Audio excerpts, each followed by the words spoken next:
The sound came first, a low rumble that rolled across the Kentucky hills like distant thunder. Then the dust cloud appeared on the horizon, rising above the tree line. Colonel James Iron Jim Blackwood stood on the observation platform at Fort Knox, his weathered hands gripping the railing as he watched the approaching formation.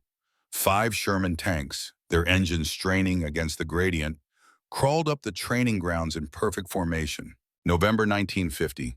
The world had changed again. Blackwood checked his watch. The cadets were making good time. Better than his own crew had done back and forth. His mind drifted momentarily to another time, another place. The frozen forests of the Ardennes, the smell of burning diesel, the screams that followed. "Colonel, sir," a young lieutenant appeared at his side, saluting crisply. "There's a call for you, Pentagon, sir.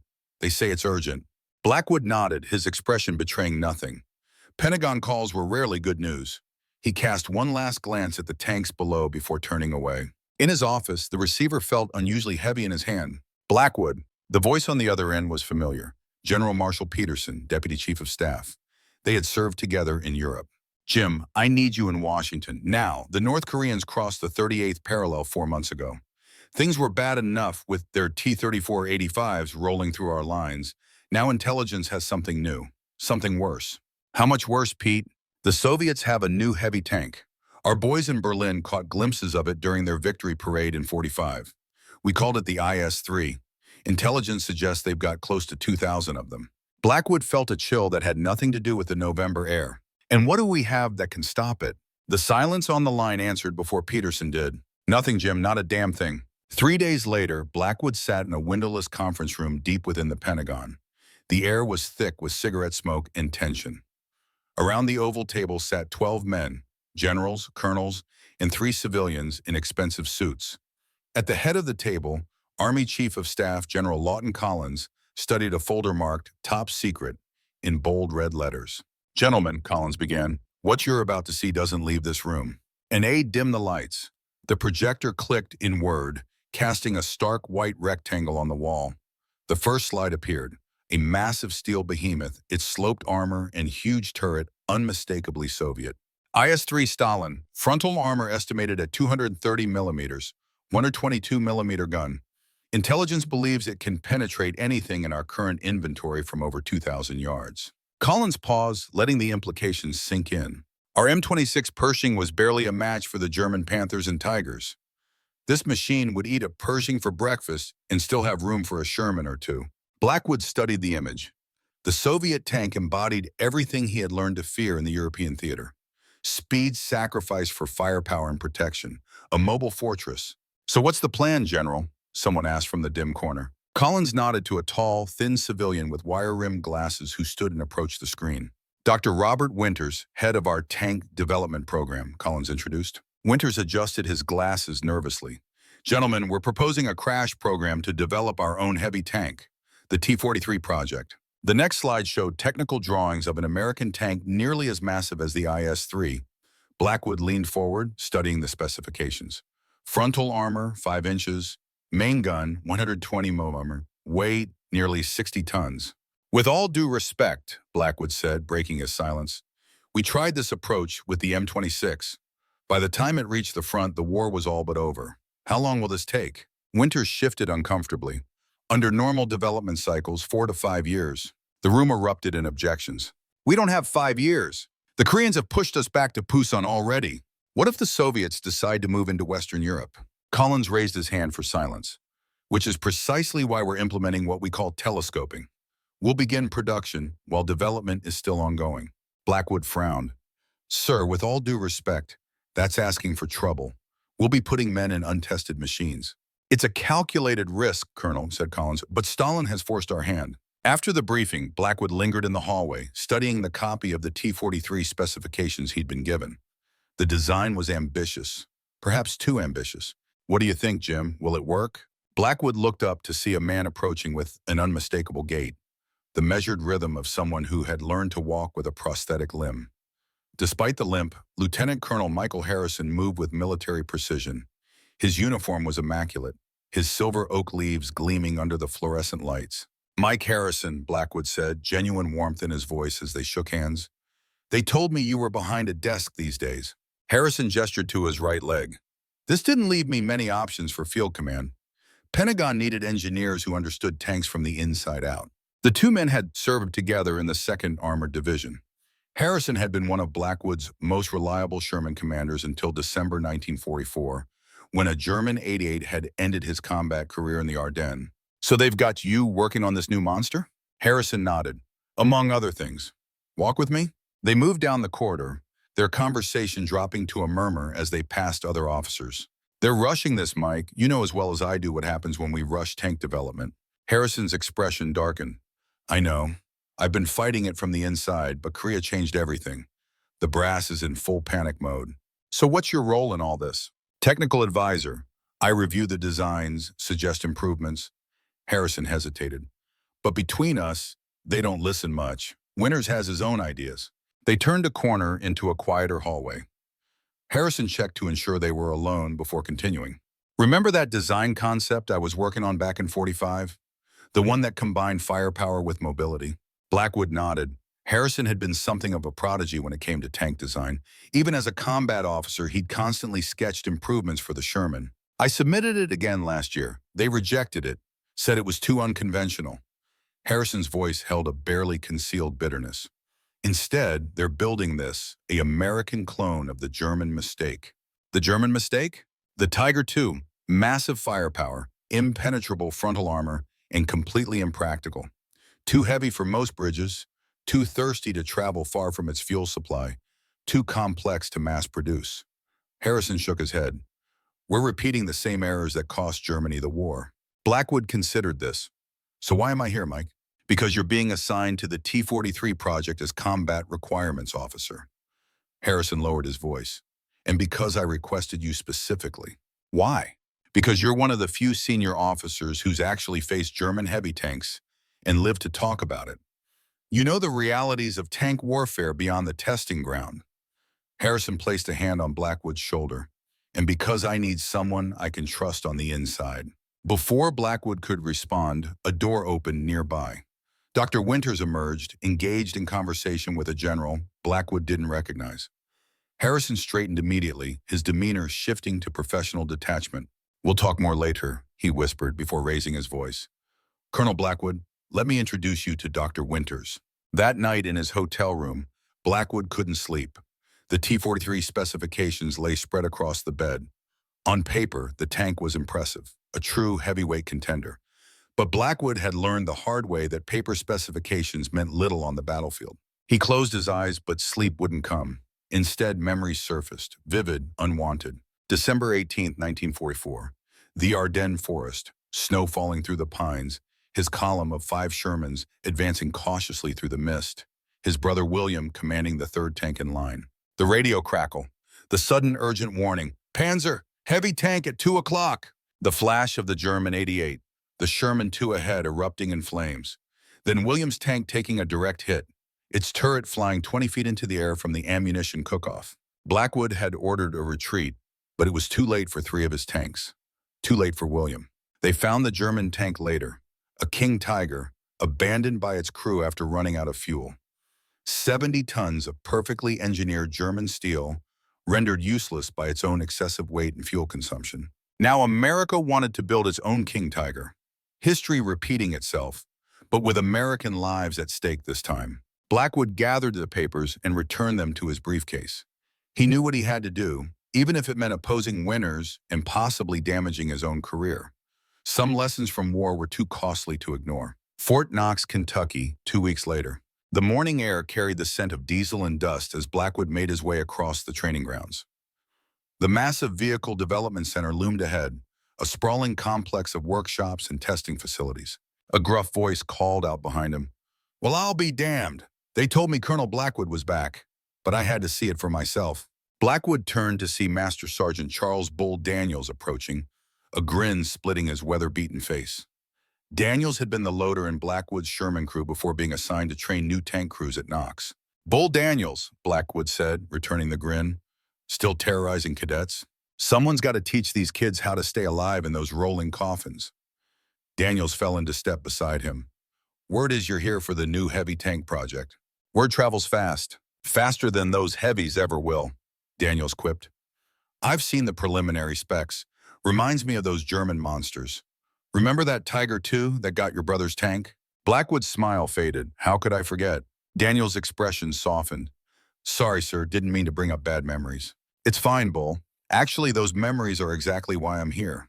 They paused at the security checkpoint outside the development center. After showing their credentials, they proceeded through massive doors into a cavernous assembly hall. And there it was, the T-43 prototype. Even unfinished, it dominated the space with its sheer mass. Workers swarmed around it like ants, welding, bolting, adjusting. Jesus, Daniels whispered. It's bigger than I imagined. Dr. Winters appeared from behind the behemoth, clipboard in hand. Ah, Colonel Blackwood, perfect timing. We're preparing for the first engine test. Blackwood approached the tank, running his hand along its massive hull. The frontal armor was sloped at an aggressive angle, nearly 5 inches thick. The turret, still being fitted, would house the 120mm gun, bigger than anything in America's arsenal. What's the projected weight? Blackwood asked. Approximately 60 tons combat loaded, Winters replied with unmistakable pride. And the power-to-weight ratio? Winters' enthusiasm dimmed slightly. We're working with Continental on an AV-1790 gasoline engine, 810 horsepower. Blackwood did the quick mental calculation. That's less than 14 horsepower per ton. The Sherman had almost 18. Yes, well, compromises must be made for precaution, Winters said defensively. The IS-3 isn't exactly nimble either. The difference is the Soviets have shorter supply lines in Europe, Blackwood countered. Our tanks need to cross an ocean, then drive across France before they ever see combat. Range matters. Winters waved dismissively. That's what supply chains are for, Colonel. Now, if you'll excuse me, I need to oversee the engine installation. As Winters walked away, Daniels leaned closer. He doesn't get it, does he? He's never had to decide between taking the long way around or risking a bridge collapse under your tank's weight. That's precisely the problem, Bull. Too many decisions being made by men who've never had their lives depend on those decisions. Later that afternoon, Blackwood found himself in a meeting room with the project's senior engineers and officers. Harrison sat across from him, his face betraying nothing as Winters presented the development timeline. With telescoping, we'll begin production of the initial batch by early next year, Winters explained, pointing to a chart. The first 50 will have this Porsche-designed turret. We're repurposing them from an abandoned heavy tank project. The rest will get our improved turret once it's ready. And the testing schedule? Blackwood asked. Abbreviated, of course. We'll conduct the most critical evaluations concurrent with initial production. Blackwood exchanged a glance with Harrison, who subtly shook his head. Dr. Winters, Blackwood said carefully, I've reviewed the preliminary test results from the drivetrain simulation. The transmission is showing excessive wear after just 50 hours. Winters frowned. Where did you get those reports, Colonel? I'm the Combat Requirements Officer. Those reports are within my purview. Those are preliminary findings, Winters said dismissively. We're already addressing the issue. And the cooling system? The engine overheated in 3 out of 5 bench tests. The room grew uncomfortably quiet. Winters' face flushed. Colonel Blackwood, might I remind you that we're operating under extraordinary circumstances. The communist threat in Korea. With respect, Dr. Winters, Blackwood interrupted, communist tanks won't be defeated by American tanks that break down before reaching the battlefield. Winters gathered his papers with barely concealed irritation. I'll take your concerns under advisement, Colonel. Meeting adjourned. As the room cleared, Harrison lingered, waiting until they were alone. That was direct, he said, a hint of admiration in his voice. Too direct? Harrison shrugged. Maybe. Winters has General Collins' ear. But you're not wrong. The transmission won't last 500 miles, Mike. The tracks are showing excessive wear in half that distance. And don't get me started on the range limitations. I know. Harrison pulled a folder from his briefcase. Here, take this. Not through official channels. Blackwood opened it to find detailed technical drawings.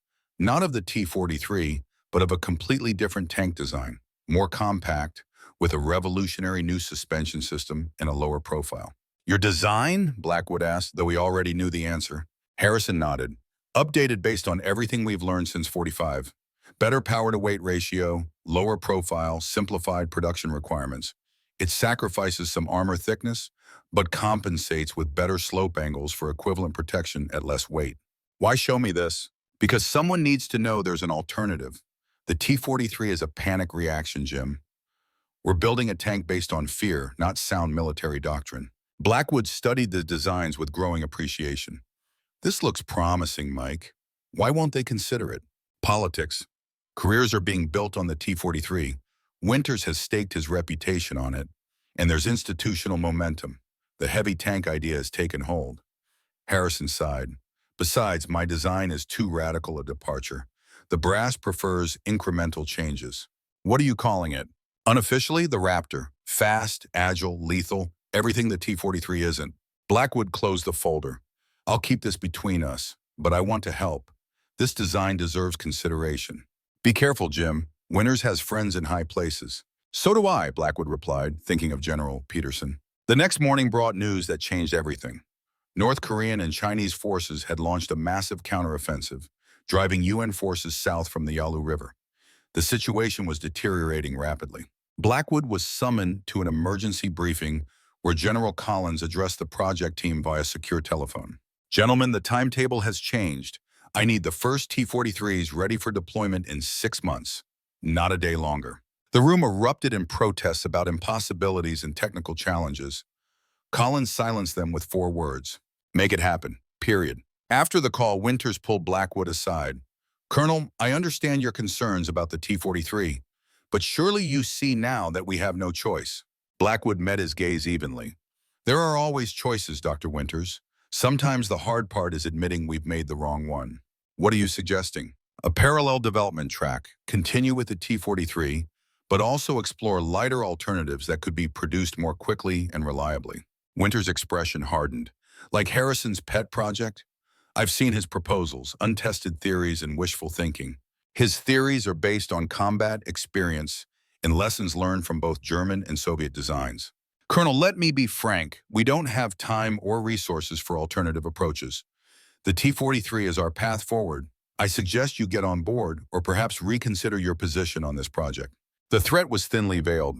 Blackwood said nothing more, but his resolve strengthened. That afternoon, he made a call to General Peterson, requesting a private meeting in Washington. 3 days later, in Peterson's office, Blackwood laid out his concerns along with Harrison's alternative design. Peterson listened attentively, occasionally asking pointed questions. It's not just that the T-43 has problems, Blackwood concluded. All new designs do. It's that we're deliberately ignoring those problems in the name of expediency. Peterson leaned back, considering. What you're proposing would mean essentially starting over. We don't have that luxury, Jim. Not starting over, running parallel tracks. Give Harrison a small team, minimal resources. Let him develop a prototype. If it fails, we've lost little. If it succeeds, and in the meantime, I'll continue working on the T-43. Try to fix what can be fixed. Peterson studied him. You really believe the T-43 is the wrong approach? I believe it's repeating the German mistake. They built Tigers and King Tigers, technological marvels that couldn't be produced in sufficient numbers and couldn't be maintained in the field. Meanwhile, the Russians built T-34s, simpler, more reliable, and ultimately more effective because they could field thousands of them. Peterson nodded slowly. I'll see what I can do, but tread carefully around Winters. He's got powerful backers. Collins thinks the world of him. Understood, sir. Thank you. Back at Fort Knox, tension within the T-43 team was mounting. The first prototype was assembled, but initial tests revealed exactly the problems Blackwood had predicted. The transmission overheated after just 30 miles. The engine struggled with the tank's massive weight. The tracks showed alarming wear patterns. Winters called an emergency meeting of the senior staff. These issues are to be expected in any prototype, he insisted. We'll address them in the production models. With respect, Blackwood interjected, these aren't minor adjustments. The transmission needs a complete redesign. The cooling system isn't adequate for the engine load, and the tracks. We're aware of the challenges, Colonel, Winters cut him off. But General Collins has made the strategic importance of this project abundantly clear. We will proceed with production while these issues are resolved in parallel. After the meeting, Daniels approached Blackwood outside. Sir, the boys in the workshop have a pool going on how far the T-43 will travel before breaking down. Current bet is 40 miles. That bad? Worse. They're calling it the bunker that moves occasionally. Despite the gallows humor, Blackwood could see the genuine concern in Daniel's eyes. Bull, I need you to do something for me unofficially. Name it, Colonel. Start putting together a crew, the best you've got. Men who understand tanks inside and out. We may need them soon. Daniels nodded, asking no questions. I know just the guys. The next week brought a surprise. General Collins himself arrived at Fort Knox for a demonstration of the T-43 prototype. Winters was visibly nervous as he led Collins, Blackwood, and several other officers across the testing grounds. The T-43 awaited them, its massive bulk impressive in the morning light. Freshly painted olive drab, its 120mm gun elevating slowly as they approached. Collins walked around it, nodding approvingly. Magnificent, he said. This will give the Soviets something to think about. Winters beamed. Yes, sir, the most powerful tank the United States has ever fielded. How soon until it's combat ready? Winters hesitated. We're addressing some minor technical issues, but the first production models should be ready within 6 months as requested. Blackwood remained silent, his jaw tight. Let's see it move, Collins said. The demonstration had been carefully choreographed. The T-43 rolled forward, its engine roaring, then executed a wide turn before firing its main gun at a target 2,000 yards distant. The massive cannon boomed, sending a 120mm shell downrange with deadly accuracy. The target, a mock-up of a Soviet tank, disintegrated impressively. Collins applauded. Outstanding firepower. The 120mm gun can penetrate the IS-3's frontal armor at ranges exceeding a mile, Winters explained proudly. The demonstration concluded with the T-43 returning to its starting position, where the engine was quickly shut down. Blackwood noticed the maintenance crew immediately attending to the transmission, which was already leaking fluid. Collins seemed not to notice this detail as he congratulated Winters. The president will be pleased. Keep up the good work. As the entourage moved toward the conference building for debriefing, Harrison appeared at Blackwood's side. Notice how short the demonstration was, he murmured. They had to keep it under 15 minutes or risk a breakdown. I noticed, and the maintenance crew was on it immediately. They replaced the transmission last night just for this demo. Blackwood's eyebrows rose. Replaced it? After how many miles? 27. Harrison's expression was grim, and Collins has no idea. This has gone too far, Mike. They're putting on a show while hiding the real problems. It gets worse. Harrison handed him a folder. These are the production orders, just approved. 300 units. 300? Before the design is even finalized? 80 for the Army, 220 for the Marine Corps. Blackwood was stunned. Why so many for the Marines? They're afraid the Army might cancel the program if the problems persist. The Marines see it as their only chance to get a heavy tank, so they're all in. Harrison's voice dropped. And there's more. Page 3. Blackwood turned to the page and scanned it, his expression darkening. They're authorizing production before full testing is complete. Telescoping at its worst. We have to stop this, Mike. I've tried. Nobody's listening. Harrison checked his watch. I have to get to the debriefing. We'll talk later. That night, unable to sleep, Blackwood returned to his office. He was surprised to find a light already on inside. Opening the door cautiously, he found Daniel sitting at his desk, examining what appeared to be technical drawings. Bull, what are you doing here at this hour? Daniels looked up, not the least bit embarrassed. Evening, Colonel. Lieutenant Colonel Harrison asked me to look these over, thought my practical experience might offer some insights. Blackwood recognized Harrison's alternative tank design. And? It's good, real good, practical, serviceable in the field. Crew ergonomics actually considered for once. Daniels tapped the drawings. This could work, sir. Unfortunately, it seems we're committed to the T-43. With respect, sir, that's a mistake. The boys who've been working on the prototype say it's a maintenance nightmare. Checking the final drive takes 4 hours. 4 hours, sir, when it took 40 minutes on the Sherman. Blackwood sank into a chair. I know, Bull. Believe me, I know. Then why are we proceeding? Politics. Fear. The Korean situation has everyone in Washington on edge. They want a heavy tank to counter the IS-3, and they want it yesterday. Daniels rolled up those drawings. My daddy used to say, haste makes waste. In this case, it's going to waste lives. The words hung heavy in the air. Lives like Williams. Men burning in tanks that never should have been sent into battle. I may have a way forward, Blackwood said finally, but I'll need your help. You and the crew you've been assembling. Just say the word, Colonel.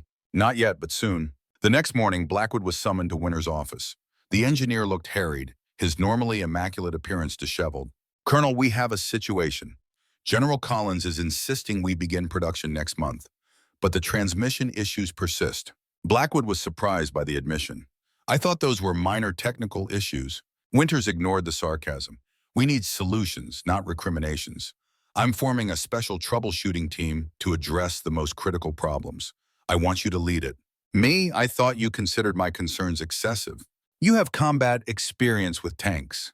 The men respect you. Winters hesitated. And you were right about some of the problems. We need that perspective now. It was as close to an admission of error as Blackwood was likely to get from Winters. I'll do it on one condition, which is, I choose my team, no interference. Winters hesitated, then nodded. Agreed, but I need results, Blackwood. Quickly. You'll have them, Blackwood promised, already planning to include Harrison and Daniels in his team. Perhaps this was the opportunity they needed, a chance to influence the T-43's development from the inside, or even to demonstrate the value of Harrison's alternative. As he left Winters' office, Blackwood felt a renewed sense of purpose. The path forward was fraught with obstacles, but for the first time since joining the project, he saw a glimmer of hope. That hope was short-lived. He found Harrison waiting for him in his office, his expression grave. "What's wrong?" Blackwood asked. "I just received orders. I'm being transferred to the Ordnance Department at Aberdeen Proving Ground, effective immediately." "What? Why?" Harrison's laugh was bitter. "Officially, my expertise is needed on artillery projects. Unofficially, Winters found out about my alternative design. Someone talked. Winters can't have you transferred without approval. He didn't do it directly, but he has friends who owe him favors." Harrison ran a hand through his hair. "I leave tomorrow." Blackwood felt a surge of anger. "This is absurd. Your design has merit.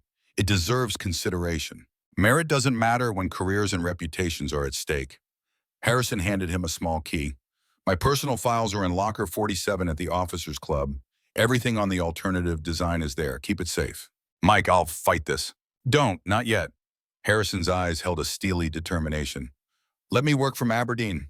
I still have contacts. Maybe I can do more from the outside than I could here." They shook hands, the grip firm between old comrades. "Watch your back, Jim," Harrison warned. "Winters won't stop with me." After Harrison left, Blackwood sat at his desk, contemplating his next move. The removal of Harrison was clearly meant as a warning, but it only strengthened his resolve. That afternoon, he called Daniels to his office. "Bull, things have changed. Harrison's been transferred." Daniels cursed. "Winters?" "Likely. I've been tasked with forming a troubleshooting team for the T-43. I want you on it, along with the men you've selected." "Is this our play, sir?" "Part of it. We'll work on the T-43 issues legitimately. Try to fix what can be fixed.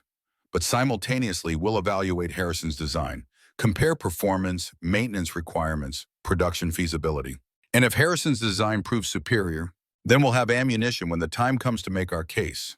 Blackwood leaned forward. "But we need to be careful. Harrison's transfer is a warning shot. Winters won't tolerate opposition." "Understood, sir." Daniel stood. "When do we start?" "Immediately. We don't have much time." The following weeks were a blur of activity. Blackwood's troubleshooting team worked around the clock on the T-43's most critical issues. They made progress, marginal improvements to the transmission, better cooling for the engine, reinforced track links. But the fundamental problems remained. Meanwhile, in the evenings, they secretly evaluated Harrison's design. Using the workshop after hours, they built scale models and conducted simulations. The results were promising. Harrison's tank consistently outperformed the T-43 in mobility, reliability, and ease of maintenance, while maintaining acceptable armor protection. But external events were moving faster than their efforts. The Chinese intervention in Korea had pushed UN forces into a desperate retreat. Calls for deploying the T-43 grew more urgent, despite its unresolved issues. Then came the news that shook Blackwood to his core. General Collins announced that the first batch of T-43s would begin production immediately. Not in 6 months, not in 3, but now. The design would be frozen with its current flaws. Any improvements would have to wait for later versions. Worse, Winters had submitted a report claiming that Blackwood's team had certified the tank as combat-ready, something they had explicitly not done. Blackwood confronted Winters in his office, waving the falsified report. "This is a lie. My team never certified the T-43 as ready." Winters remained maddeningly calm. "Your team made significant improvements. The remaining issues can be addressed through field modifications." "Field modifications won't help when the transmission fails 50 miles from the nearest depot. Colonel, you're allowing perfect to become the enemy of good enough. We need this tank now." "What we need are tanks that work, Tanks that won't get their crews killed because of design flaws we knew about and ignored. Winters studied him coldly. Your brother. That's what this is really about, isn't it? You're letting a personal tragedy cloud your professional judgment. The mention of William felt like a physical blow. Blackwood's voice dropped dangerously low. Don't you dare bring my brother into this. I'm merely observing that your opposition to the T-43 seems rooted in something deeper than technical concerns. Winters sighed as if disappointed. I had hoped you'd see the bigger picture, Blackwood, the strategic necessity. I see it clearly. I also see a flawed tank being rushed into production by a man more concerned with his reputation than with the lives of the men who'll operate it. Be careful, Colonel. Such accusations could be construed as insubordination. It's not insubordination to speak truth, Dr. Winters, but falsifying my team's report, that crosses a line. The report reflects my interpretation of your findings. As project director, that's my prerogative. Winters straightened. Now I suggest you return to your duties and remember where your loyalties should lie. Blackwood left the office, rage boiling inside him. His next stop was the secure telephone in his office, where he placed a call to General Peterson. But the news from Washington was equally disheartening.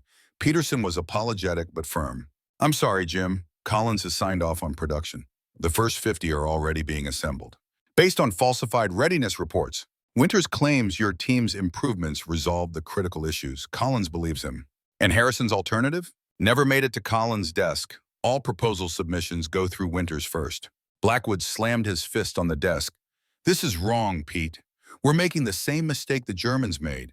Building tanks that look impressive on paper but will fail in the field. I understand your frustration, but my hands are tied.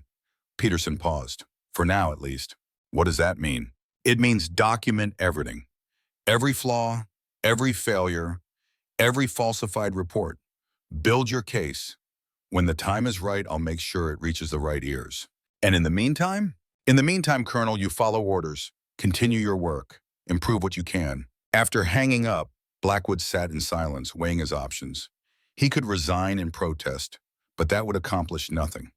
He could continue the fight openly, but that would likely end with his removal from the project, just like Harrison.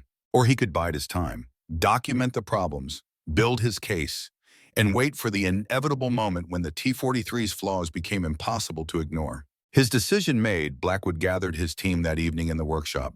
Gentlemen, we have a new mission, he began, closing the doors securely behind them. The T-43 is going into production, regardless of our concerns. Daniels and the others exchanged grim looks. Our job now is to document everything. Every test, every failure, every modification attempt. We create a record so complete and irrefutable that it can't be ignored. Blackwood looked each man in the eye. This won't be easy. Winters will be watching us. There may be consequences.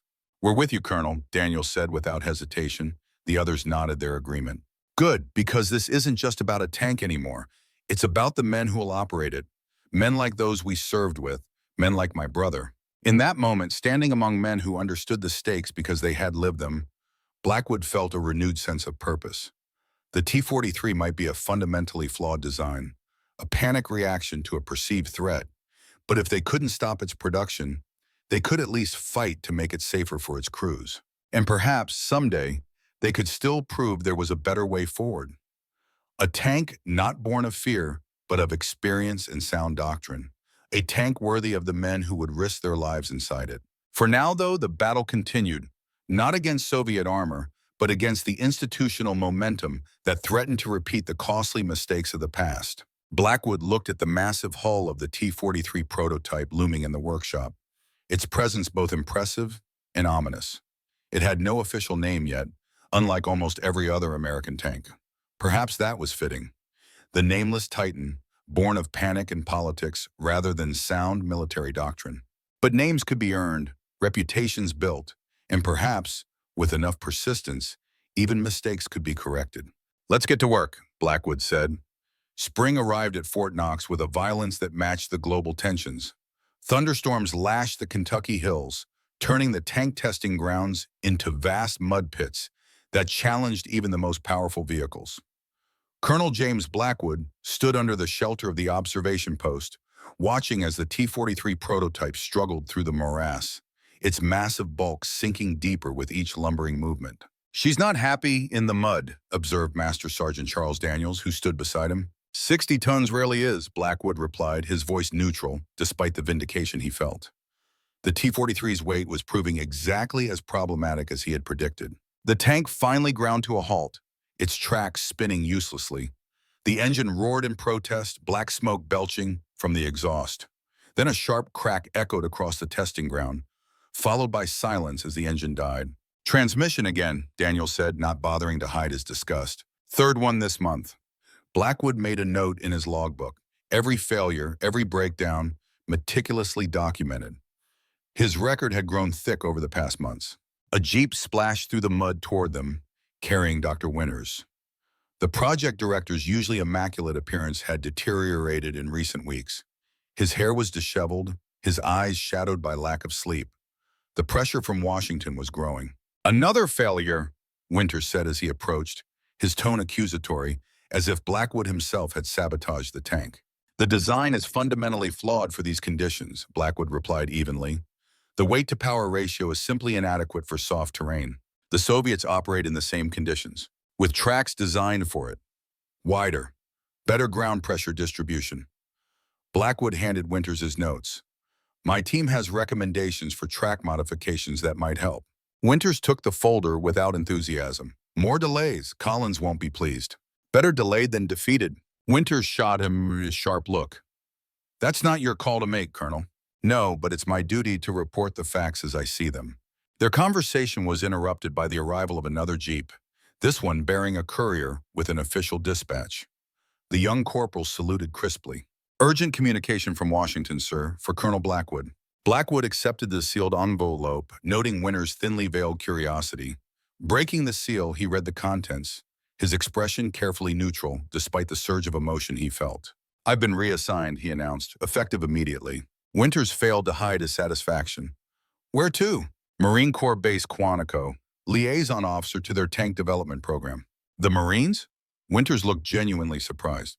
"Why would they?" "They've ordered 220 T-43s. Perhaps they want someone with first-hand knowledge of its capabilities." "And limitations," Daniels added quietly. Winters chose to ignore the comment. "Well, Colonel, I wish you the best of luck. The Marines have always had unique perspectives on armored warfare." "Indeed they have," Blackwood replied. "They tend to value practical experience over theoretical advantages." The barb found its mark. Winters stiffened slightly before forcing a tight smile. "Your replacement will arrive next week. Major Williams, West Point, engineering background." "I'll brief him thoroughly," Blackwood promised, already suspecting that Williams would be more amenable to Winters' approach than he had been. As Winters departed, Daniels moved closer. "This is Winters' doing, isn't it? Getting you transferred out?" "Undoubtedly, but he may have miscalculated." "How so?" "The Marines are more independent in their thinking, less susceptible to Army politics." Blackwood folded the orders carefully. "And they have a vested interest in making the T-43 work. They've committed more resources to it than the Army has." "You think they'll listen to your concerns?" "They might, especially if I can show them evidence." Blackwood glanced at his logbook. "Make copies of everything, every test result, every failure report. I leave in 3 days." "What about Lieutenant Colonel Harrison's alternative design?" "That comes with me, too. The Marines might be more receptive." As they watched the recovery vehicle struggle to extract the mired T-43, Blackwood felt an unexpected sense of anticipation. Perhaps this transfer, meant as a punishment, would prove to be an opportunity instead. Quantico, Marine Corps Base, Virginia, May 1951. The contrast with Fort Knox was immediately apparent. Where the Army base sprawled across rolling Kentucky countryside, Quantico was compact, efficient, nestled between the Potomac River and the Virginia woods. And where the Army's approach to the T-43 had been dominated by theoretical engineering, the Marines' focus was intensely practical. "We need a tank that can come ashore and fight immediately," Colonel Frank Maxwell explained during Blackwood's initial briefing. Maxwell, the head of the Marines' Armored Development Program, was a battle-hardened veteran of Peleliu and Okinawa. "No time for maintenance or adjustments. It hits the beach ready to kill whatever the enemy sends against our landing force." "That's a tall order for any tank," Blackwood observed, "especially one as complex as the T-43. "Which is precisely why you're here, Blackwood. Your reputation for straight talk has preceded you." Maxwell leaned forward. Word is you've been documenting the T-43's problems despite pressure to whitewash them. Blackwood hesitated, suddenly wary. My duty is to report accurately on the vehicle's performance. Relax, Colonel. This isn't a trap. Maxwell's weathered face broke into a grin. The Corps values honesty over politics. We need to know exactly what we're getting with this tank because Marine lives will depend on it. In that case, Colonel, we have a lot to discuss. For the next 2 hours, Blackwood briefed Maxwell and his staff on the T-43's actual performance versus its theoretical specifications. The transmission failures, the cooling problems, the limited range, all laid out without embellishment. Jesus, Maxwell said when Blackwood finished. Winters sold us a lemon. It has potential, Blackwood countered, surprising himself with his defense of the vehicle. The 120-meter gun is exceptional. The armor protection is everything it claims to be. But the drivetrain and mobility issues are severe. Can they be fixed? Some can. The cooling system needs a complete redesign. The transmission requires more robust components. The tracks need to be widened for better ground pressure distribution. Blackwood hesitated. But the fundamental issue is weight versus power. Unless we find a more powerful engine or reduce the tank's mass, it will always struggle with mobility. Maxwell absorbed this, then made a decision. I want a complete evaluation, marine conditions, marine standards. Bring a T-43 here and put it through its paces on our terrain. That would require Army cooperation. Leave that to me. I have some favors to call in. 2 weeks later, a T-43 prototype arrived at Quantico on a heavy transport.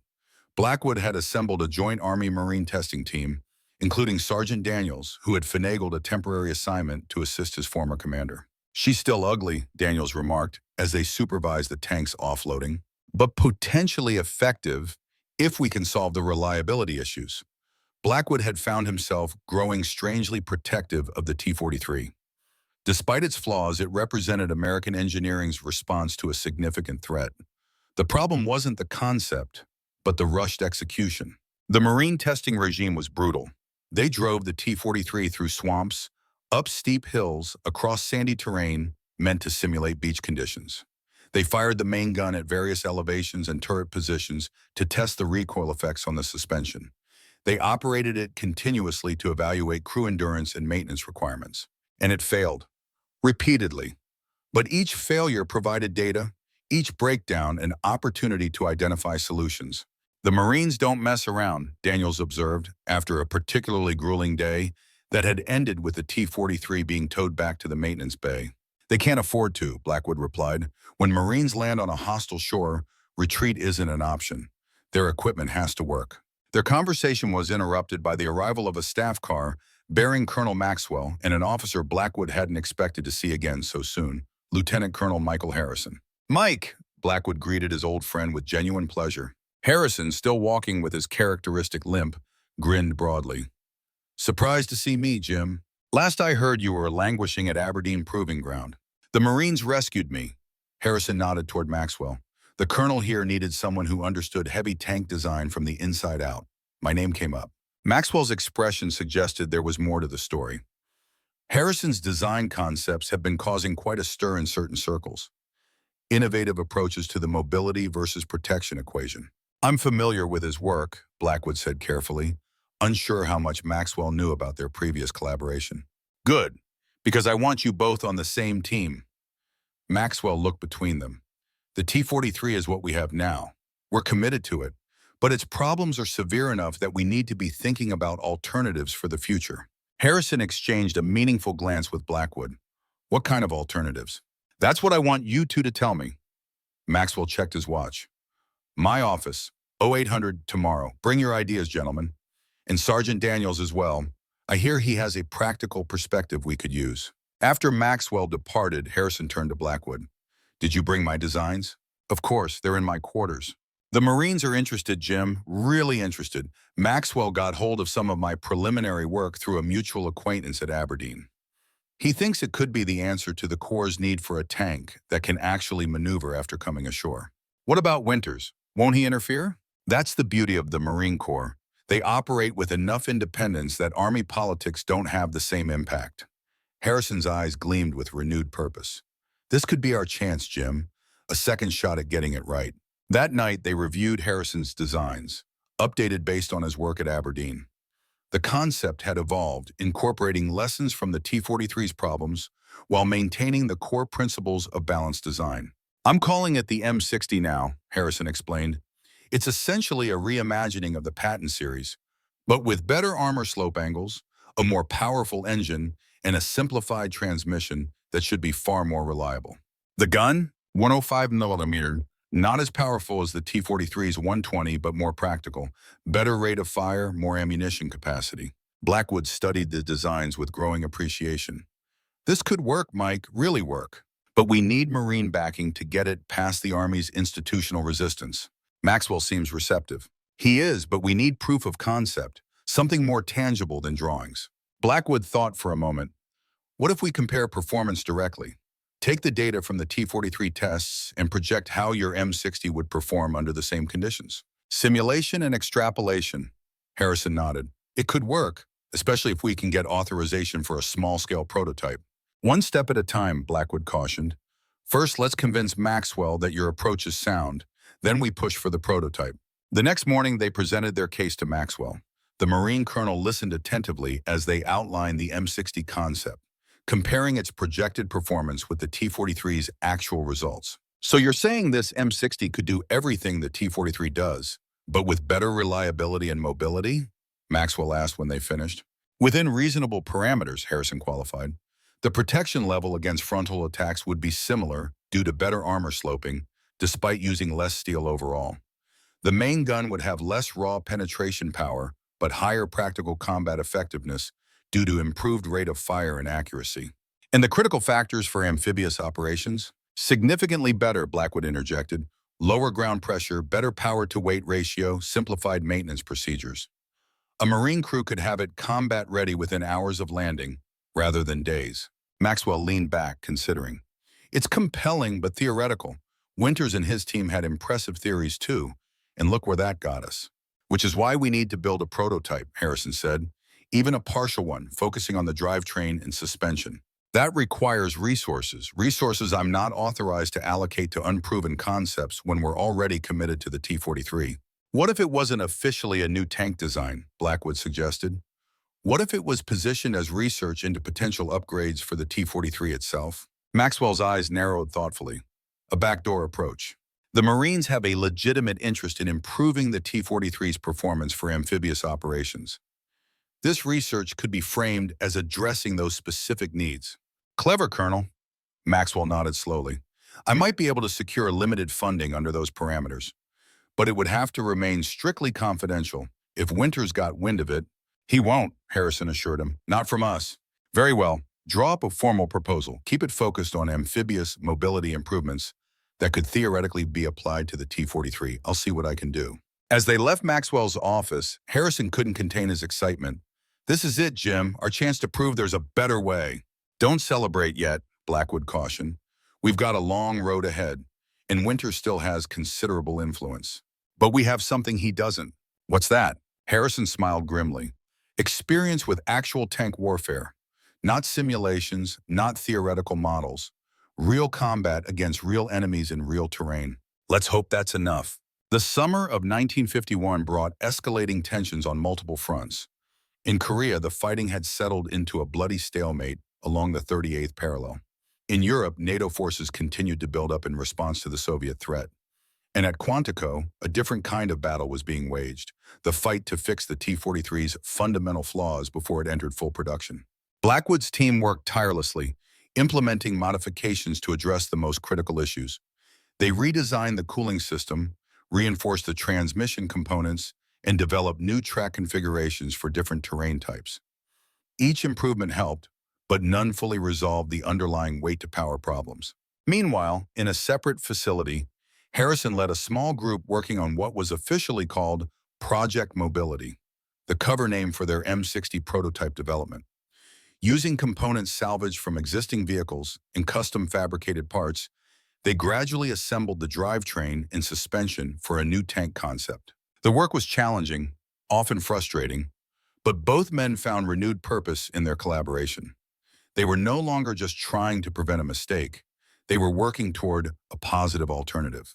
Then came the news that changed everything. They're putting the T-43 into production, Maxwell announced during an emergency meeting. 300 units, 80 for the Army, 220 for us. But the testing isn't complete, Blackwood protested. The modifications aren't finalized. Doesn't matter. The decisions have been made at the highest levels. Maxwell looked grim.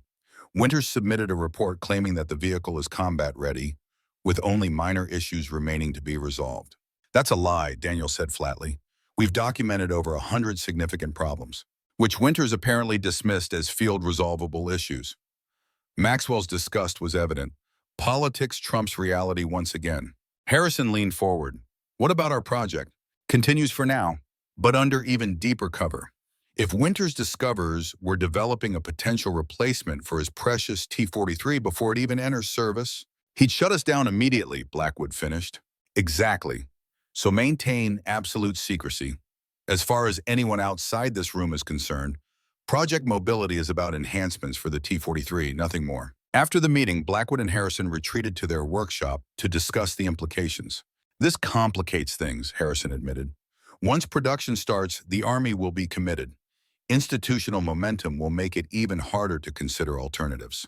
But it also creates opportunity, Blackwood countered. The production models will have the same flaws as the prototypes. Maybe worse given the rush. When those problems become evident in service, the door opens for our alternative. Harrison nodded, assuming we can have something tangible to demonstrate by then. How close are we? The drivetrain and suspension are coming together. We've scavenged an engine from a damaged M47, modified it for our purposes. Harrison's expression grew animated as he described the technical details. If we can get another 3 months, we might have a functioning mobility prototype. Not a complete tank, but enough to demonstrate the concept. 3 months, Blackwood mused. The first production T-43s won't be deployed for at least that long. We have a window. Their conversation was interrupted by the arrival of a Marine captain bearing an official dispatch. Colonel Blackwood, message from Fort Knox, sir. Blackwood opened the visual, reading the contents with a growing sense of unease. What is it? Harrison asked. Dr. Winters is coming to Quantico, ostensibly to inspect the modifications we've made to the T-43 prototype. When? Next week. Blackwood handed the message to Harrison. And he's bringing General Collins with him. Damn. Harrison's face paled slightly. If they discover Project Mobility, they won't, Blackwood said firmly. We'll move everything to the secondary workshop, the one we've been using for component testing. That old warehouse on the eastern perimeter, it's barely adequate. But it's isolated and not on the official tour route. Harrison nodded reluctantly. I'll begin the transfer tonight. Minimal personnel, maximum security. For the next several days, they worked feverishly to prepare for Winter's inspection. The T-43 prototype was polished to a shine, its recent modifications carefully documented in ways that emphasized improvement while downplaying the underlying issues that remained. Meanwhile, all traces of Project Mobility were scrubbed from the main facilities. Winters arrived on a sweltering July morning, accompanied by General Collins and a retinue of staff officers. His surprise at seeing Blackwood was poorly concealed. Colonel Blackwood, I wasn't aware you were still involved with the T-43 program. The Marine Corps values my experience with the platform, Blackwood replied evenly, noting with satisfaction the slight tightening of Winters' jaw. General Collins stepped forward, offering a firm handshake. Blackwood, good to see you again. I understand you've been making improvements to our heavy tank. My team has addressed several critical issues, General, though challenges remain. Always the perfectionist, Winters interjected smoothly. The T-43 is a revolutionary design. Some teething problems are to be expected. The inspection tour proceeded with Blackwood highlighting the modifications while carefully avoiding direct criticism of the fundamental design. It was a delicate balancing act, acknowledging improvements without giving Winters ammunition to claim the tank was fully combat-ready. The climax came during the driving demonstration on Quantico's rugged terrain course. The T-43, with Daniels at the controls, performed better than it had during initial testing, but still struggled on the steeper inclines and muddier sections. The mobility limitations are evident, Blackwood explained, as they watched from an observation point. We've improved it, but the power-to-weight ratio remains problematic, especially in difficult terrain. Collins frowned. The Soviets operate in similar conditions, with vehicles designed specifically for those environments, sir. The IS-3 has a different suspension system and wider tracks. Modifications we could incorporate, Winters suggested quickly. Not without a major redesign, Blackwood countered. The current hull configuration doesn't allow for the track width needed for optimal ground pressure distribution. The subtle engineering dispute continued throughout the demonstration, with Winters consistently downplaying problems while Blackwood presented a more realistic assessment. General Collins, to his credit, seemed to recognize the tension and asked pointed questions of both men. As the inspection concluded, Collins took Blackwood aside. "Straight talk, Colonel. Is the T-43 ready for production?" Blackwood chose his words carefully, aware that his answer could impact his career. "The T-43 has exceptional firepower and protection, sir. In those respects, it meets or exceeds requirements. But its mobility and reliability remain compromised by fundamental design decisions. Those can be mitigated but not fully resolved without a more comprehensive redesign." "Which would mean delays we can't afford," Collins noted. "Yes, sir, it's a question of priorities and acceptable compromises." Collins studied him thoughtfully. "You've been more diplomatic than I expected, given what I've heard about your opposition to the project." "I'm not opposed to the concept, General. We need a counter to the IS-3. I simply believe we could achieve it more effectively with a different approach." "Such as?" Blackwood hesitated, aware he was treading on dangerous ground. "A more balanced design, less emphasis on raw armor thickness, more on mobility and reliability. The lessons of World War II suggest that the most effective tanks weren't necessarily the heaviest or most heavily armed, but those that could be produced in quantity and operated reliably under combat conditions." An interesting perspective. Collins glanced toward Winters, who was engaged with the Marine officers some distance away. "Not one shared by our chief designer. Dr. Winters is a brilliant engineer, sir, but combat tanks require more than engineering brilliance. They require practical understanding of battlefield conditions. Something you have in abundance, I'm told." Collins nodded thoughtfully. "I appreciate your candor, Colonel. It's refreshing in a program that's generated more political maneuvering than I care for." "Thank you, sir. Continue your work here. The Marines seem to value your input, even if certain elements of my staff find it inconvenient." After Collins and his entourage departed, Maxwell sought out Blackwood and Harrison. "You handled that well," the Marine colonel observed, honest without being inflammatory. "Did it make any difference?" Harrison asked. "Hard to say. Collins is sharp. He recognized the issues. But he's also a pragmatist. With Korea still hot and the Soviets placing pressure on Europe, he needs a heavy tank sooner rather than later.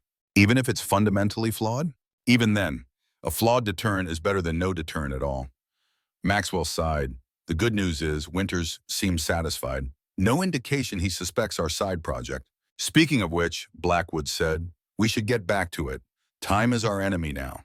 For the next month, they divided their efforts, continuing the T-43 modifications to maintain their cover while pouring their real energy into Project Mobility. The M60 prototype took shape gradually, a composite vehicle with components from various sources, but embodying the core principles of Harrison's design. Then disaster struck. Blackwood arrived at the workshop one morning to find the security detail in disarray and Harrison pacing anxiously. "Someone broke in last night," Harrison reported without preamble. "They took the design documents, the test results, everything." "Who?" "Unknown. The guards reported suspicious activity around 0200 hours. But when they investigated, they found only an unlocked door. It wasn't until morning that we discovered the theft." "Winters," Blackwood said flatly. "That's my guess. But how did he find out?" "We've had dozens of people through the main workshop. Someone could have talked or noticed something we missed when we moved everything." Maxwell arrived shortly after, his expression thunderous. "This is a security breach of the highest order. I've got the MPs investigating, but the damage is done," Blackwood finished. "Not entirely," Harrison interjected. "They got the documents, but not the prototype itself. It's intact."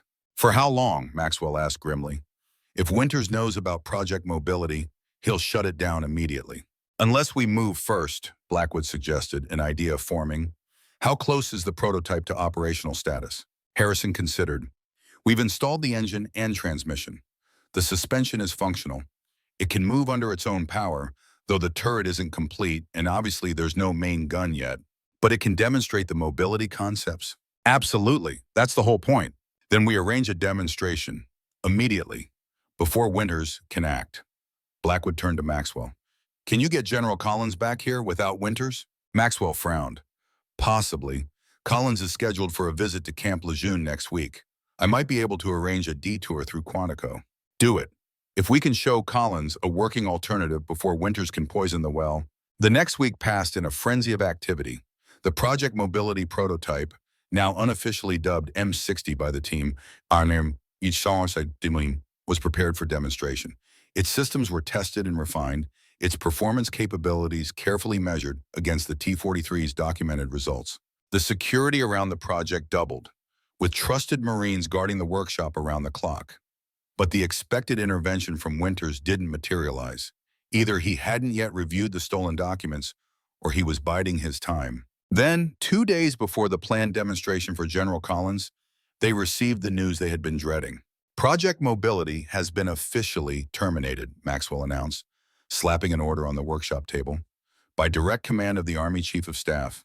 Collins? Blackwood asked, surprised. No, acting on behalf of Collins, who's in Europe this week. Maxwell's expression was grim. The signature is that of his deputy. General Peterson, Harrison said, Winters' ally.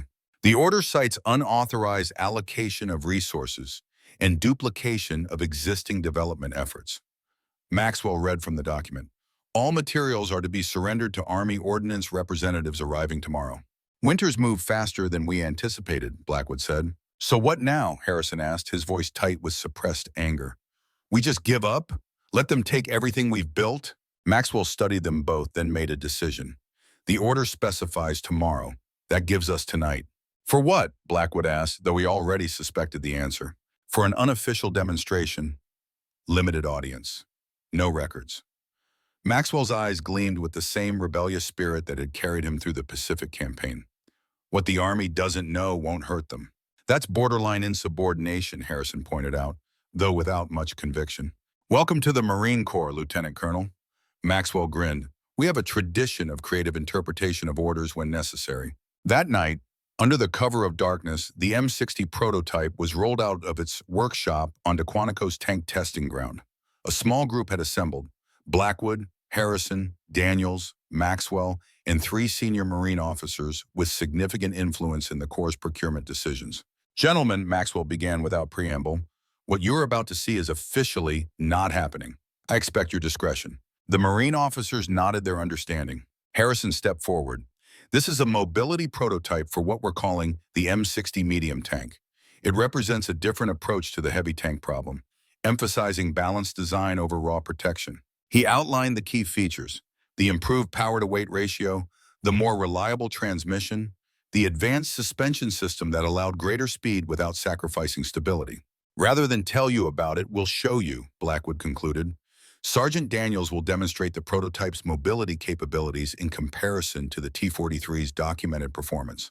Daniels climbed into the driver's compartment.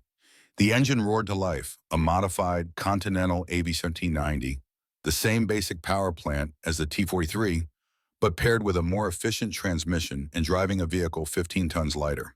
What followed was impressive by any standard.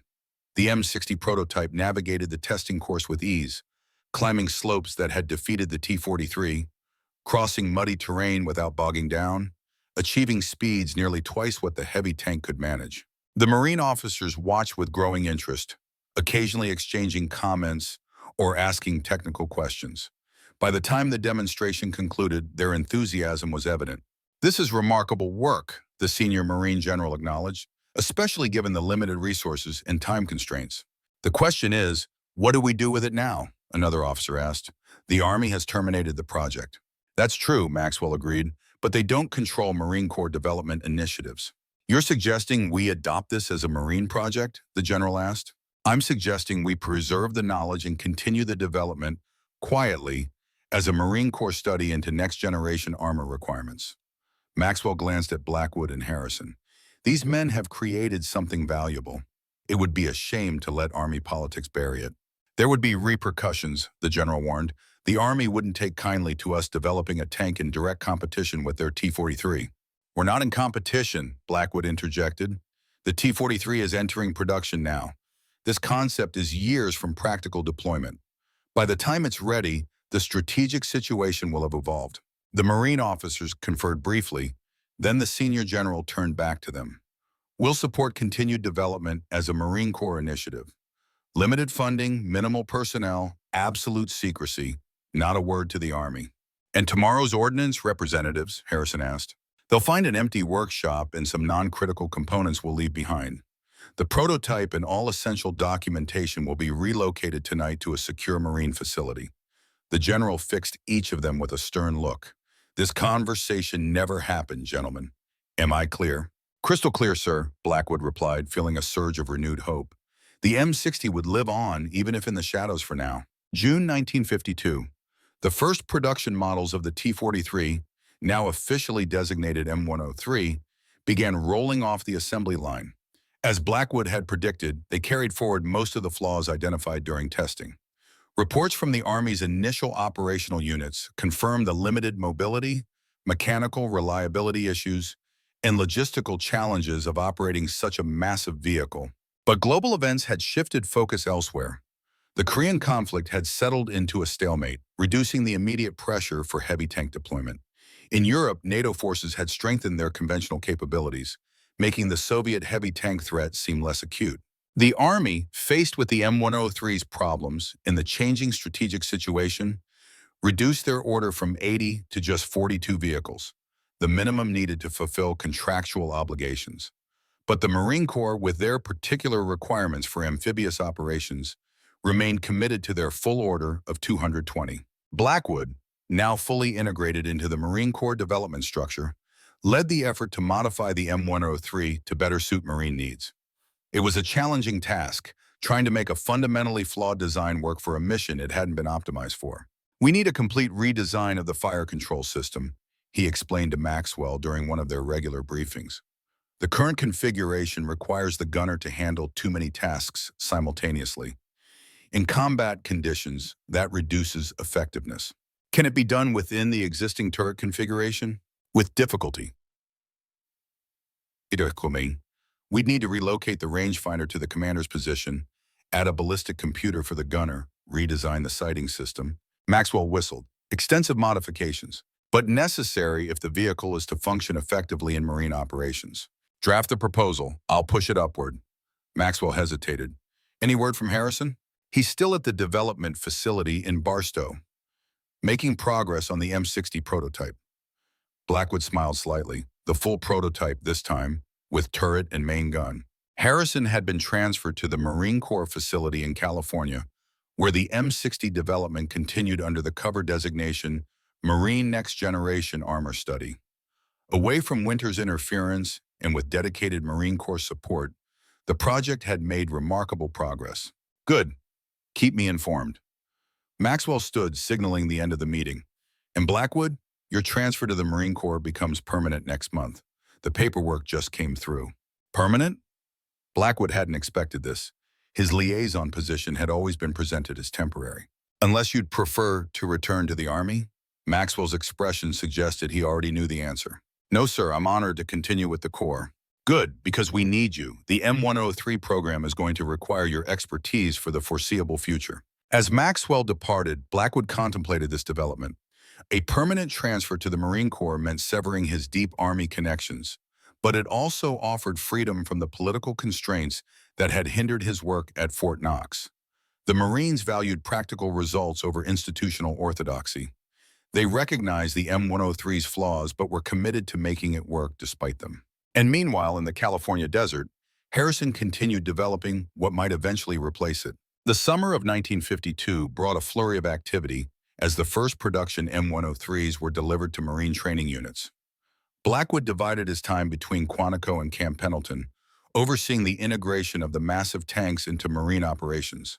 The challenges were substantial. The M103's weight limited which transport ships could carry it.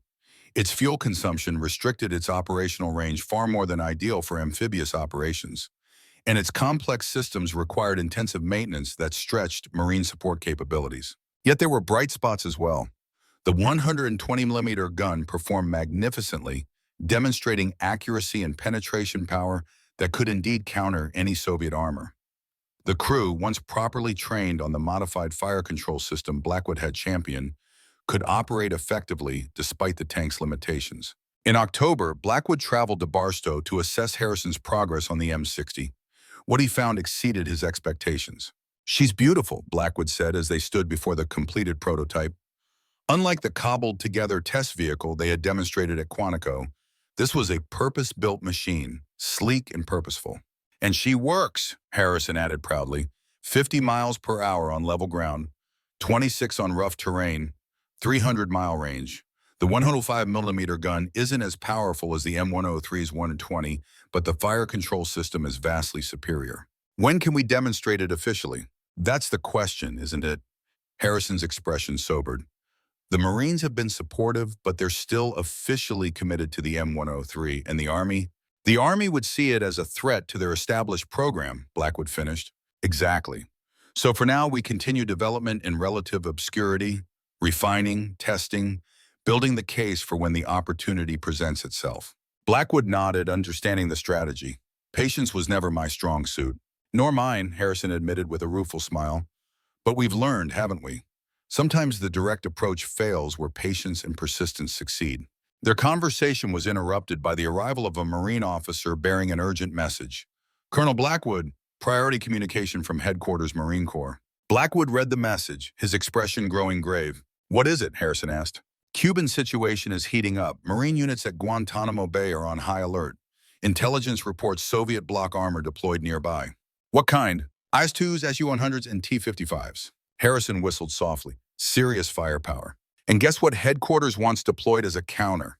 The M103, Harrison said immediately. 5 units to be precise. The only operational M103s in the entire Marine Corps inventory at this point. Blackwood folded the message. I'm being ordered to accompany them as technical advisor. When do you leave? Tomorrow. A transport is waiting at Pendleton. Harrison clasped his shoulder. Be careful, Jim. Cuba's a powder keg right now. I know, but this might be the opportunity we've been waiting for. How so? The M103's first operational deployment. If it performs well, it validates the heavy tank concept. If it doesn't, it opens the door for alternatives, Harrison finished, understanding dawning. Just be sure you come back to present those alternatives.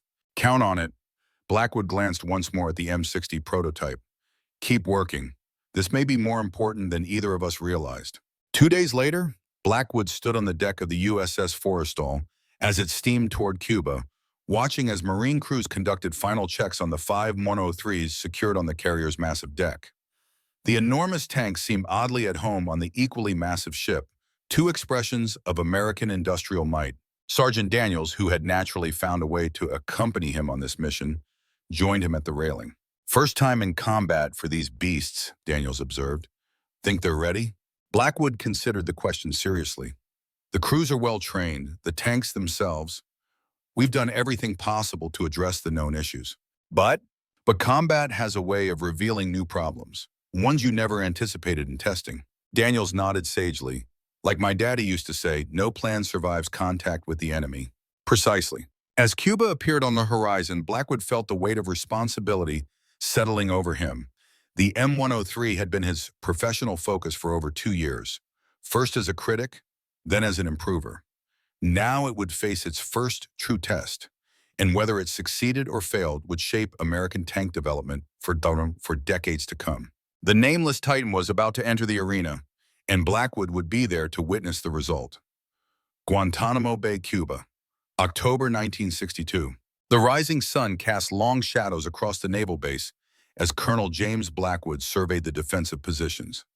5 M103 heavy tanks were strategically placed along the perimeter, their massive 120mm guns pointed outward toward Cuban territory.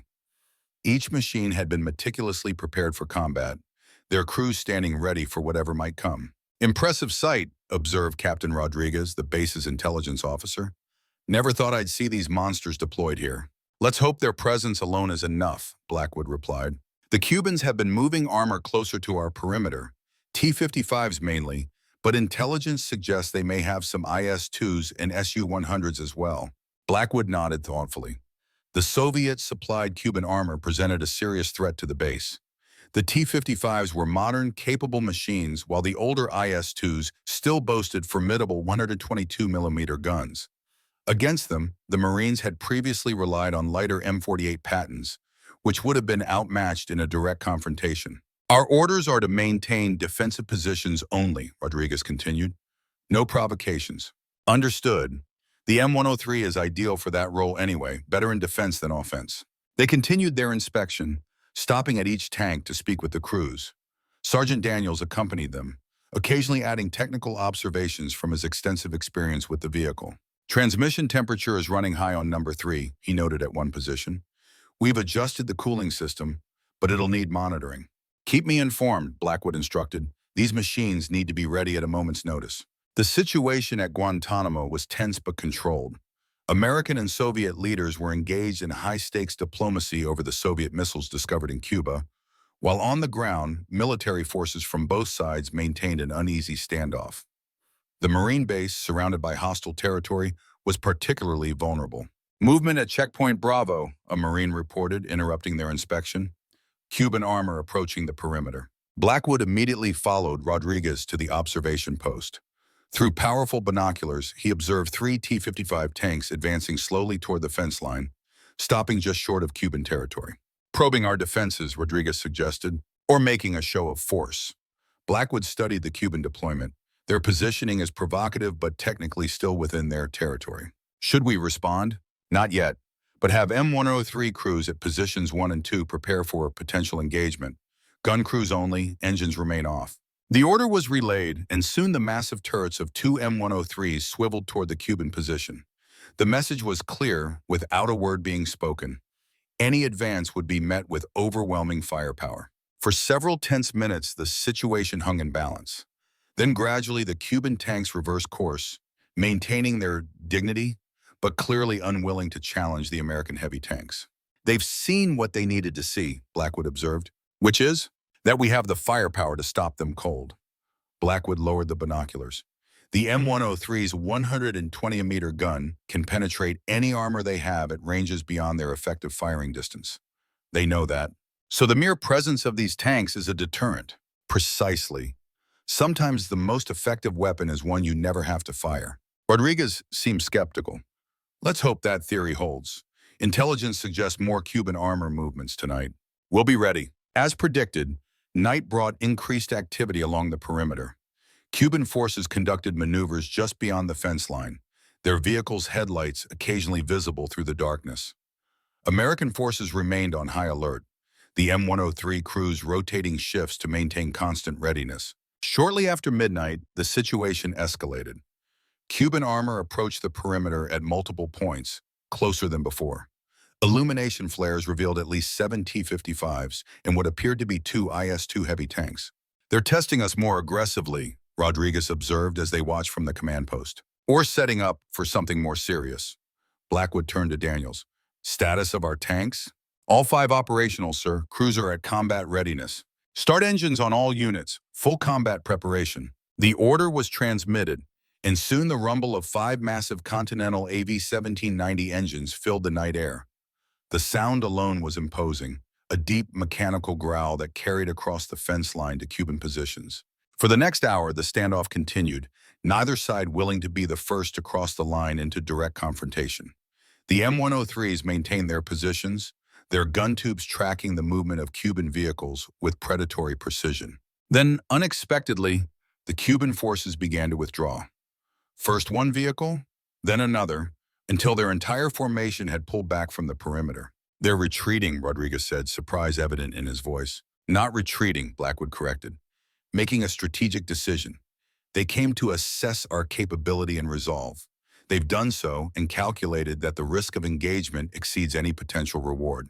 The M103s made the difference. I believe they did. Despite his long-standing criticisms of the tank's design, Blackwood felt a surprising surge of pride. The M103 might be flawed in many ways, but its imposing presence and overwhelming firepower had just potentially prevented a dangerous escalation. The next 2 weeks followed a similar pattern. Cuban forces conducted regular shows of force along the perimeter, but each time the presence of the M103s seemed to deter any serious provocations. Not a single shot was fired in anger, yet the message was clearly received on both sides. As tensions gradually eased due to diplomatic negotiations, Blackwood found time to thoroughly evaluate the M103's performance under field conditions. The results were mixed but instructive. Powertrain issues persist, he noted in his report.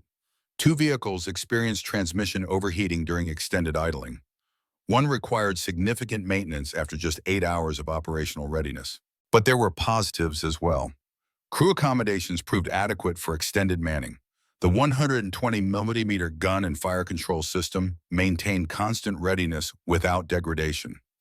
Most importantly, the psychological impact of the vehicle's presence was significant, both for our forces and the opposing force. When orders finally came to stand down from high alert, Blackwood gathered the tank crews for a debriefing. Gentlemen, you've just participated in what may be the only combat deployment the M103 ever sees, he told them. Though no shots were fired, make no mistake, these tanks helped prevent what could have escalated into a serious engagement. Permission to speak freely, sir? Asked one tank commander. Granted. The big girl did her job, just sitting there looking mean. But if we'd had to maneuver extensively or operate for prolonged periods, we'd have had serious problems. Daniels nodded in agreement. Number 3's transmission was on borrowed time. Number 5 was leaking hydraulic fluid from the turret rotation mechanism. These aren't combat-ready vehicles for sustained operations. Your observations are noted and will be included in my report, Blackwood assured them. The M103 fulfilled its role as a deterrent, but its limitations remain significant. After the crews dispersed, Rodriguez approached Blackwood. So was it a success or a failure? Blackwood considered the question carefully. Neither or both. The M103 did exactly what was needed in this specific scenario, provide a visible, credible heavy firepower deterrent. For that limited purpose, it was successful. But it also confirmed every concern about its sustainability and reliability. Had this standoff continued for weeks, or had actual combat occurred requiring maneuver and sustained operations, the results might have been very different. Rodriguez studied him curiously. You sound like a man with an alternative in mind. Perhaps I am, Blackwood admitted. Thinking of Harrison's M60 prototype waiting in the California desert. 2 months later, Blackwood stood before the Marine Corps Tank Development Committee at Quantico, delivering his comprehensive report on the Guantanamo deployment. The room was filled with senior officers whose decisions would shape Marine armor doctrine for years to come. In conclusion, the M103 demonstrated significant value as a strategic deterrent, but continued to exhibit the maintenance and reliability issues previously identified during testing, Blackwood summarized. These limitations severely restrict its practical utility in sustained operations or amphibious assault scenarios, which form the core of Marine Corps doctrine. Colonel Maxwell, seated at the committee table, leaned forward. Your recommendation, Colonel? A dual approach. Continue with planned upgrades to the existing M103 fleet to address the most critical deficiencies. Simultaneously, accelerate development of alternatives more aligned with Marine Corps operational requirements. Alternatives such as, prompted a brigadier general at the head of the table. I believe Lieutenant Colonel Harrison should address that question, sir. He's been leading our research into next-generation options. Harrison stepped forward, moving with his characteristic slight limp to the front of the room. In the months since Blackwood had last seen him, he had aged visibly, the strain of leading the secret M60 development program evident in the new lines on his face. Gentlemen, for the past 18 months, a small team has been developing what we designate as the M60 medium tank concept, Harrison began, activating a slide projector that displayed technical drawings and performance data. Rather than attempting to match Soviet heavy tanks ton for ton, the M60 represents a balanced approach emphasizing mobility, reliability, and practical combat effectiveness. For the next 30 minutes, Harrison detailed the M60's specifications, projected performance, and advantages over both the M103 and current Soviet designs. The committee listened with increasing interest. Your performance claims are impressive, noted the brigadier general when Harrison concluded, but theoretical projections often fail to materialize in actual vehicles. Which is why we've constructed a working prototype, sir, Harrison replied confidently, currently at our Barstow facility, ready for demonstration at the committee's convenience. This revelation caused a stir among the officers. Many had been unaware that the project had progressed beyond paper designs. How has this development been funded? Demanded one colonel. I see no budget allocation for a new tank prototype. Through the Marine Corps Advanced Armor Studies program, sir, Maxwell interjected smoothly, utilizing discretionary research and development funds. The explanation was technically accurate, if somewhat misleading about the program's true scope and ambition. After a brief discussion, the committee chairman made a decision. We'll send a delegation to Barstow next week to evaluate this prototype. If the performance matches your claims, Lieutenant Colonel, it could significantly impact our procurement strategy moving forward. Thank you, sir, Harrison replied. We'll be ready. As the meeting adjourned, Blackwood and Harrison stepped outside into the crisp December air. That went better than expected, Blackwood observed. The Guantanamo deployment created an opening, Harrison replied. It demonstrated both the value of heavy firepower and the limitations of the M103 as a platform. Perfect timing for introducing an alternative. Still, the Marine Corps is committed to the M103. 220 units on order can't simply be canceled. No, but future orders could be redirected, and the Army never fully embraced the M103 to begin with. They'd welcome a more practical alternative for their next generation. Blackwood nodded thoughtfully. What about Winters? Has there been any reaction from him or his allies? None yet, but that will change once the M60 becomes more visible. He'll see it as a direct challenge to his legacy. Let him. Blackwood's voice hardened slightly. The M103 fulfilled its purpose at Guantanamo, I'll give it that. But the future belongs to designs that balance capability with practicality. Winters never understood that trade-off. 1 week later, Barstow, California. The desert air was cool, but the sun bright as the Marine Corps delegation arrived at the test facility. Blackwood and Harrison greeted them alongside the base commander, then led them to a hangar where the M60 prototype waited. Gentlemen, the M60, Harrison announced with justifiable pride as the hangar doors opened to reveal the tank. Unlike the M103's massive, somewhat ungainly profile, the M60 presented a lower, sleeker silhouette. Its turret was better proportioned to the hull. Its 105mm gun, less imposing than the M103's 120mm, but still formidable. Most importantly, its entire design conveyed a sense of balanced engineering rather than brute force. Weighing 50 tons combat-loaded, the M60 is nearly 10 tons lighter than the M103, Harrison explained as the officers walked around the vehicle. Yet through improved armor sloping and materials, it maintains comparable protection against frontal attacks. The main gun is smaller, observed one colonel skeptically. The 105mm gun represents a different philosophy, Blackwood interjected. Higher rate of fire, greater accuracy, more ammunition capacity. Our analysis suggests it's actually more effective in practical combat scenarios than the 120mm, despite the smaller caliber. We'll see that demonstrated today. Yes, sir, along with mobility trials that directly compare the M60's performance to documented M103 capabilities. What followed was a comprehensive demonstration that exceeded even Blackwood's expectations. The M60 prototype performed flawlessly, climbing slopes that had defeated the M103, maintaining higher speeds across rough terrain, demonstrating greater fuel efficiency, and hitting targets consistently at ranges out to 2,000 yards. The firing rate is impressive, noted the Brigadier General, as the M60 placed 5 rounds on target in less than a minute, more than twice what the M103 could achieve. And maintenance access is substantially improved, Harrison added, directing their attention to a crew demonstrating routine maintenance procedures. Tasks that require hours on the M103 can be completed in minutes here. By the demonstration's conclusion, the delegation's skepticism had visibly transformed into enthusiasm. Even the most conservative officers were asking detailed questions about production timelines and integration with Marine Corps doctrine. We'll need to brief the Commandant directly, the Brigadier General decided. This potentially changes our armor strategy significantly.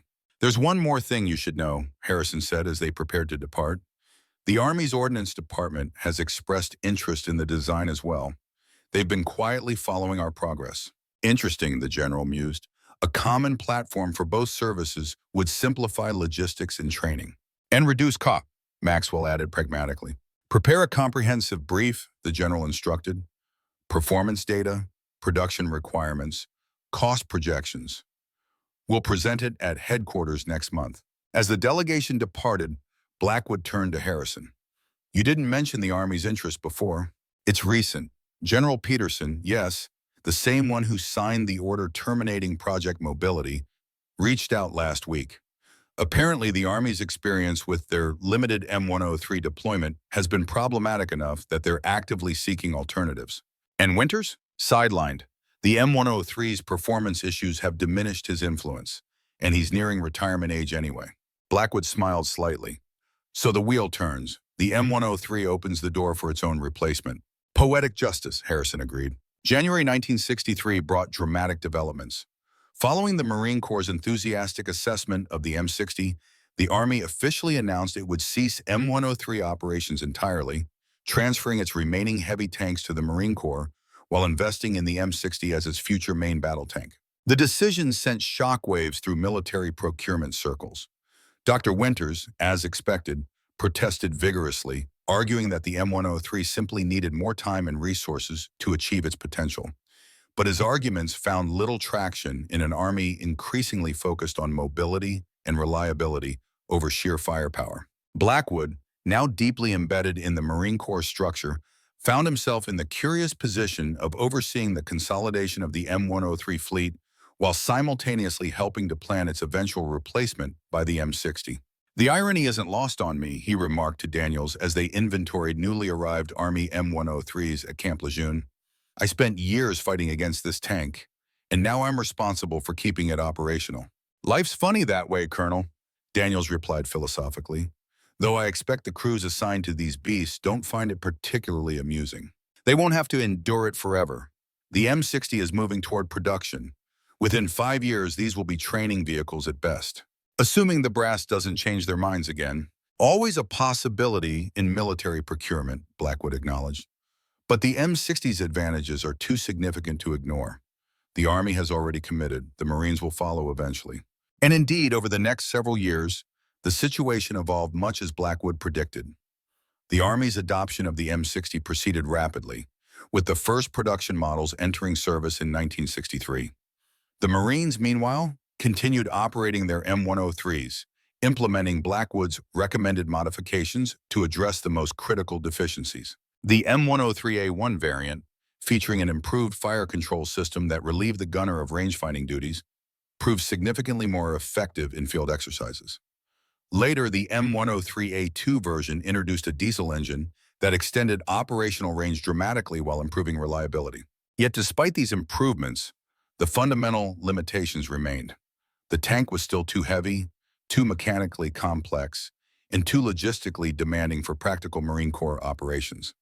It served primarily as a strategic deterrent, a role it performed adequately, as it had at Guantanamo, but rarely deployed for exercises requiring extensive maneuver or amphibious operations. In 1967, Blackwood was promoted to Brigadier General and assigned to Marine Corps headquarters in Washington, where he continued to influence armor development strategy. Harrison, meanwhile, had transitioned to a senior position in the M60 production program, overseeing continuous improvements to the design. Their paths crossed less frequently now, but when they did meet, it was with the satisfaction of men who had fought a long, difficult battle and ultimately prevailed. "The first Marine M60s will be delivered next year," Harrison informed Blackwood during one such meeting in the Pentagon's corridors. "The transition plan calls for phasing out the M103 entirely by 1972. A decade later than it should have been," Blackwood observed, "but better late than never." The Army's experience with the M60 has been overwhelmingly positive. Over 2,000 units in service now, performing well in Europe and elsewhere. "And Winters?" "Retired last year, writing his memoirs, I hear, no doubt casting the M103 as an unappreciated masterpiece." Blackwood chuckled. "History will be the judge of that." Speaking of history, there's a ceremony next month. The Army is donating the first production M103 to the Ordnance Museum at Aberdeen. They've asked if you'd like to speak. "Me?" Blackwood raised an eyebrow. "Considering my history with the program, that seems an odd choice."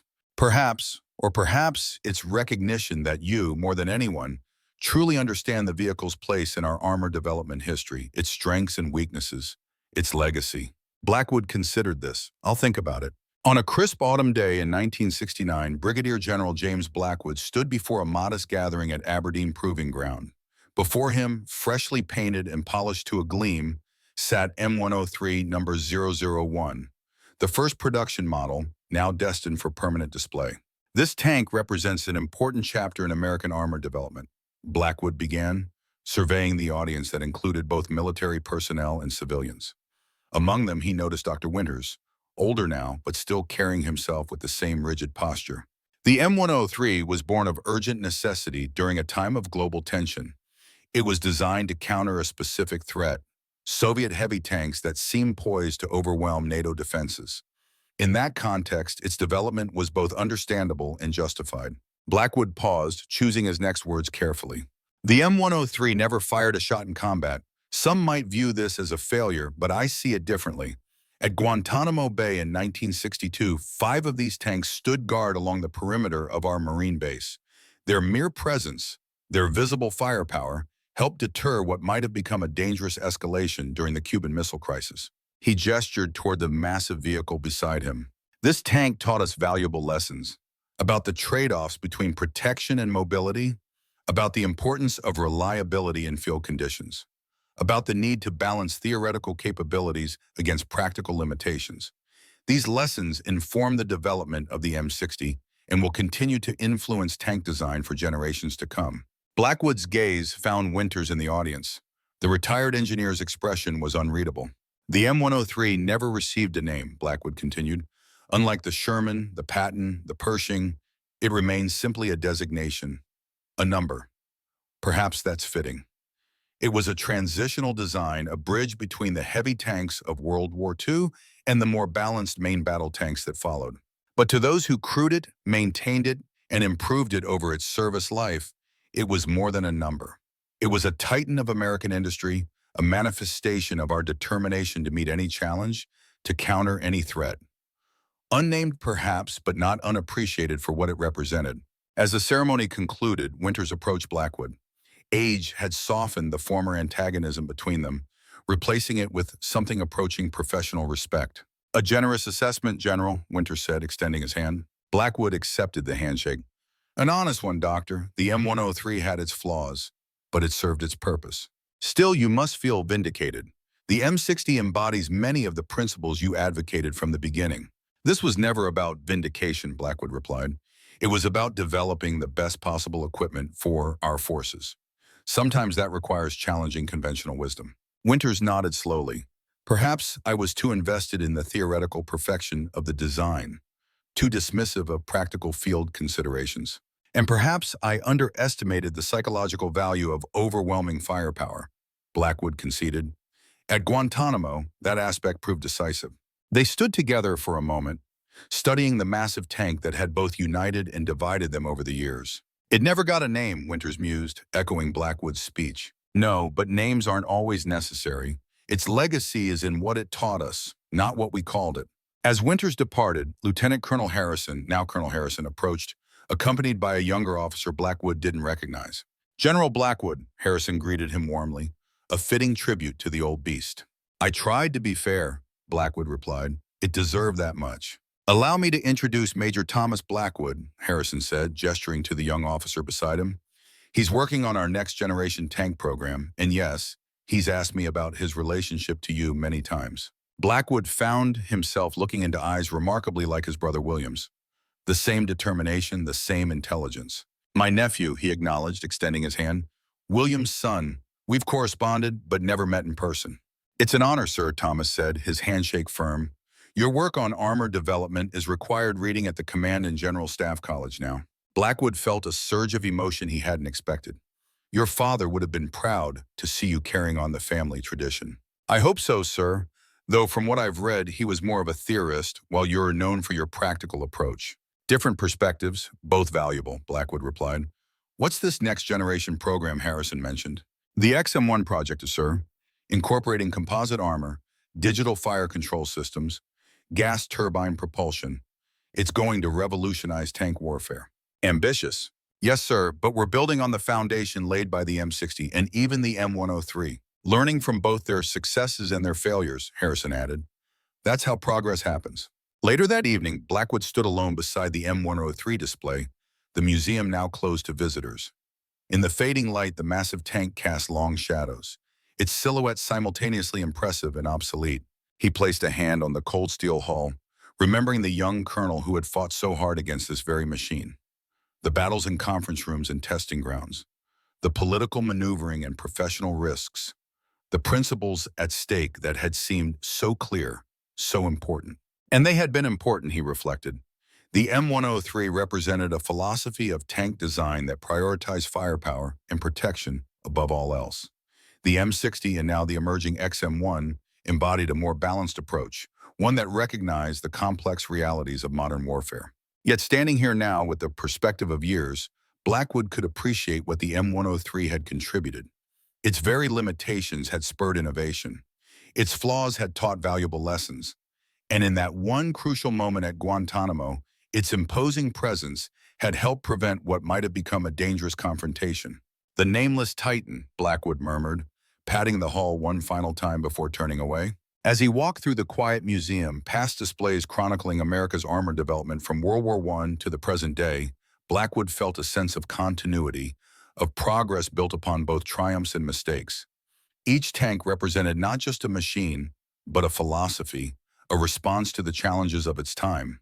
The M103 had been a product of fear, fear of Soviet superiority, fear of unpreparedness. The M60 had emerged from experience, hard-won knowledge of what actually worked in the field. And now the XM1 would carry that evolution forward, incorporating new technologies and concepts. Outside, the stars were emerging in the darkening sky. Blackwood paused to look up at them, thinking of William, who had died in a burning Sherman so many years ago. He wondered what his brother would have thought of the tanks that followed. The M26 Pershing, the M46 and M48 Pattons, the M103, the M60. Each an attempt to create the perfect balance of firepower, protection, and mobility. Each falling short in some way, yet each advancing the art. "We keep trying, William," he said softly to the night sky. "We keep learning." And that, perhaps, was the true legacy of the unnamed Titan. Not the victories it never won in combat, nor the technical specifications it achieved or failed to meet, but the lessons it imparted. Lessons about balancing theory with practice, about recognizing the importance of reliability alongside capability, about understanding that sometimes the most effective weapon is one that never needs to fire a shot. As Blackwood drove away from Aberdeen that night, he felt a sense of closure.